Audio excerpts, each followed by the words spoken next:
Okay. So, hi, evening friends, evening everybody, bache, evening everybody.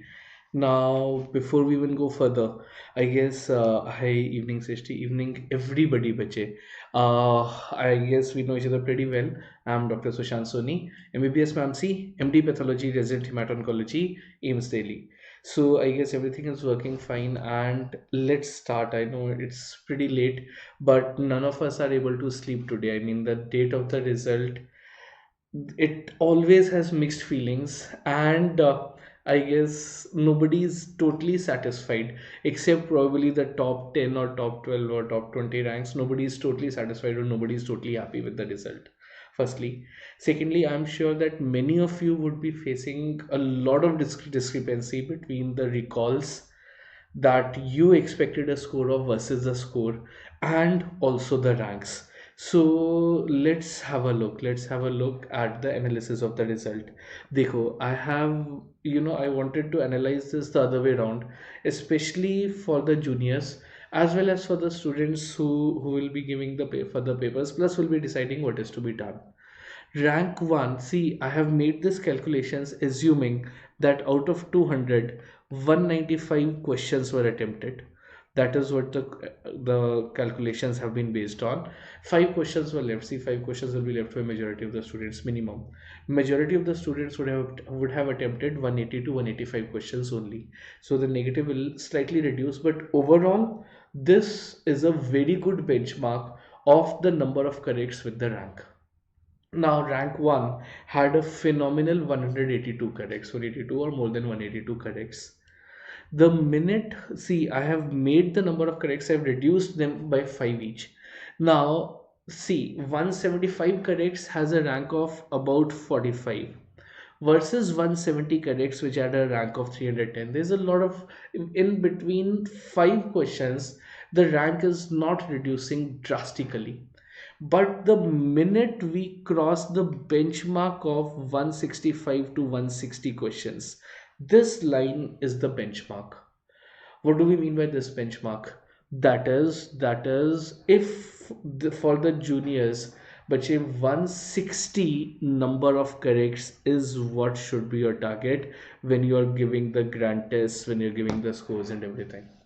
While I say this, there's a lot of difference, and this is what we have seen this time also. There's a lot of difference between the grant test scores that the students were getting versus the actual score that they have got. Firstly, secondly, the topics were repeated. The questions were tricky, but they were from the previously asked topics only. So it is not about knowing the nitty gritties. See, you can see that below 160 or 155, the clustering is maximum, with a lot of clustering between 135 to 150 corrects. Majority of the students have 135 to 150 corrects, and each question becomes extremely important in this range. Between one question itself, there's a fluctuation of, because one question is for how many marks? I'm very curious. Which is plus 4 minus 1. So each question is of 5 marks. It is not of 4, it is of 5 marks. Between one question, we have a fluctuation of 700 to 950 ranks. Each question becomes important. And the questions that have been asked, see, the number of corrects tell you the questions are not very factual. They are integrated, they are more from previously asked topics, and the nitty gritties are not asked. It is not that the examiner will ask you something totally out of the blue. So the minute you start going into, a question paper that has been framed in such a manner to scare you out, or in the sense that the minute you start falling into fear of missing out, your rank starts reducing. What do majority of the toppers have in common? They have faith on themselves and on the content that they are doing. In the sense that revision becomes the absolute key to success. It is not about knowing thousand things. It is not about knowing so much and then not able to recall or reciprocate it in the paper. No, it is It is the ugly truth here. I mean, Swati actually beautifully said, dear. I mean, I know I had not wanted to take this session before the result because it scares our students that, sir, what do you mean by having 160 corrects or 155 plus corrects being the safe zone? This is what I always say, 155 plus or 160 plus is the safe zone. Safe zone means if you have a rank, if you have a rank in top 2500, top 3000, 3500, you are safe. You are going to have a very good degree, a very good college in hand. And actually, I should not use the word a good college, there is no bad college. You will have a branded college in hand. So for all the students, for all the juniors, this is what you should target. Swati, I agree, Bachesi, I'm superstitious. I agree that it is luck. When we are talking of this crazy clustering, see, when the number of questions reduced from 300 to 200, the clustering is bound to increase because every question becomes more significant at that point. The crazy amount of clustering between 145 to 140, there is no difference whether you mark those three, or it's not a matter of knowledge. See, you have to understand this. If somebody is marking 140 questions right versus another student who is marking 145 right, their knowledge is the same. It is just that the student who marked 145 had more presence of mind in the paper. I totally agree. But his rank jumped by 5,000, which markedly made a difference to his college and his branch. And in the end, that is what a medico is evaluated upon. So do not do crazy level of questions.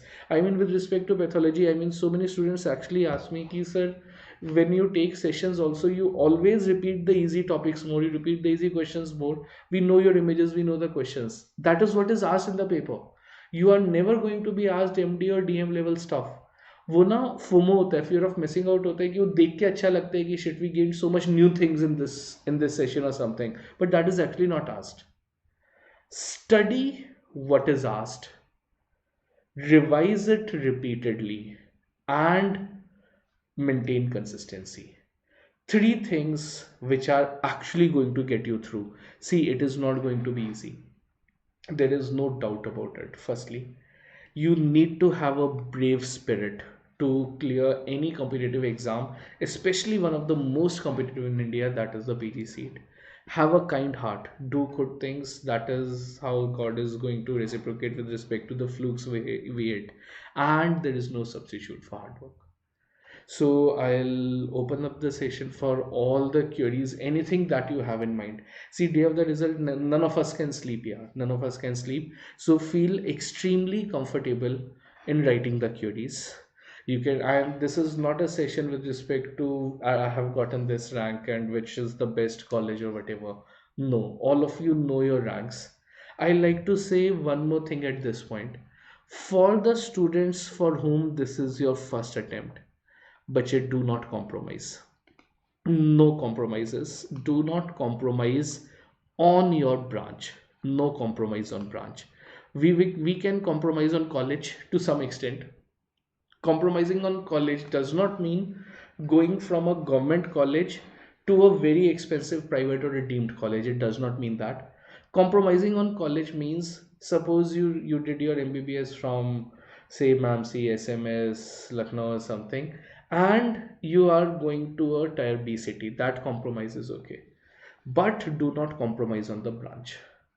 For the students for who have already dropped, this is a second or have dropped at least a year or more than that, have a second or more attempt.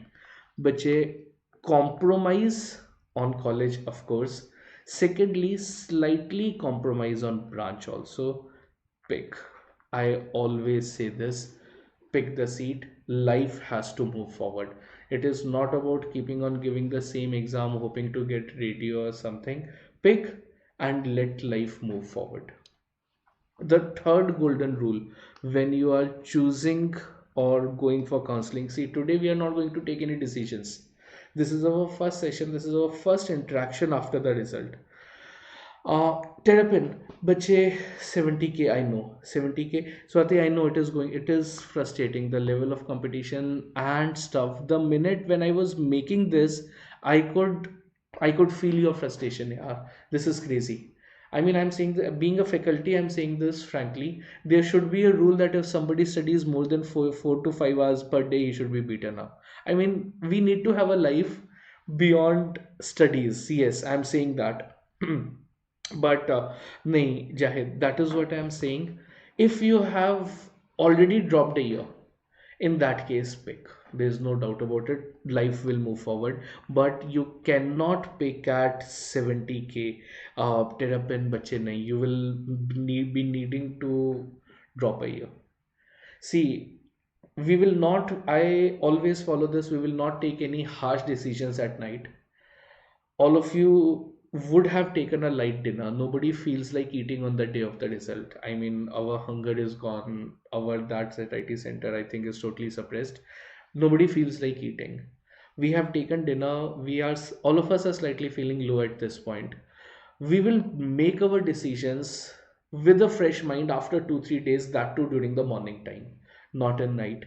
Today we are just talking. We are just trying to reach the best possible decision for us, for the students who will be getting a branch but not the degree. But it's okay. I mean, even if it is DNB, go for DNB over your branch choice as compared to paraclinicals. That is DNB clinicals, prefer it any day over MD paraclinical. And I am saying this being a pathologist, so please follow this until and unless you do not want to take clinicals. Again, a totally separate session, we'll talk about it. Lastly, if you want to go for surgicals, do not take DNB surgery until and unless you have even exhausted the options of MS Optha ENT. I am saying so because in surgicals DNB don't will not give you cutting chance. So prefer MS, even ENT optha over DNB surgery. These are the just the four rules, four basics, four golden points that I wanted to discuss. Nikki Prashti, bache 3.5. You should. Rakesh, I know silly mistakes screwed all of us this time. Terrapin, bache, for all the juniors and especially Terrapin, you will be giving the paper next time to those. So solving grant tests and subject-wise tests becomes extremely important. And when I say grant tests and subject-wise tests, solving them solving sensible grant tests and subject-wise tests. Yeah, I'll not name the faculties, I'll not obviously name the people at this point, but I was seeing numerous revision sessions, rapid revision sessions, or one shot or whatever, numerous revision sessions of 5 to 6 hours being conducted 1 week before the paper. And the level of questions that were being discussed in that were crazy. At least I can talk with respect to pathology. So many hard nitty gritties or points that a PG student should know. A MBBS student was being bombarded with that. So do not fall prey to fear of missing out. This is what sinks majority of people. I mean, this is the ugly truth. I have named the session the ugly truth because somebody needed to say it and you need to hear it. The minute you fall into FOMO, you can say goodbye to your rank. There's no doubt about it. I guess, unfortunately, my battery is too low and it will get switched off. Doesn't matter. I guess it's God's indication of saying that we will be wrapping up the session at this point. I just wanted to discuss the golden rules. At this, we will be coming to a decision in further sessions down the line. Done, Abhijit. Done. We'll be in constant touch. Not to worry. I'll be taking care of all the comments, all the queries. So, any comments, anything that you want to ask, please write it in the comment section and it will be taken care of. Done. Sleep. Irrespective of how tough it seems at present, life is going to be much better than you expect. Sleep. Try to sleep, switch off the light, try to sleep. Tomorrow is going to be better and this too shall pass. Take care, and thank you. Take care.